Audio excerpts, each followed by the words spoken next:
அதோடு மட்டும் இல்லை, இப்போ சந்திரன் உச்ச நிலையில இருக்கிறான். இதுல பாருங்க, சந்திரன் 1 3 10 11 சார்ந்திருந்தால் வித்தை உண்டு. இதனா பங்களாவா பஜா மேடமா? கொஞ்சமாவது உனக்கு அறிவில்ல? பந்தல் போடுறவன் சுண்ணாம்பு அடிக்கிறவன் எல்லாத்தையும் நான் பங்களா போல வச்சுட்டு பேசுறேன். ஆக்ஷன் வெளியே போய் எல்லாத்தையும். தம்பி, இது உங்க மாமா, இவர் ஐயர். ஐ ஆம் சாரி மிஸ்டர் பிள்ளை, ஐ ஆம் சாரி. ஏய், இதென்ன எச்சில எல்லாம் கையில வச்சுக்கிட்டு எடுத்து போய் தொட்டில போடு. ஓ பிள்ளை சொல்லல போய் போ. மிஸ்டர் பிள்ளை, நான் என்னமோ சத்தம் போட்டு சொன்னேன்னு ஒன்றும் ஃபீல் பண்ணாத மிஸ்டர் பிள்ளை. உன்னை மேரேஜ் டைமில் மீட் பண்ணேன். இப்போ பேட் பாடியோட இருக்க அடையாளமே புரியல. அம்மா சொன்னாங்க நீ பொண்ணுக்கு எது வேணும்னு. எது?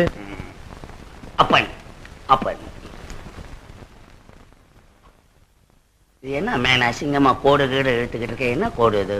இது விபூதி பட்டப்பா.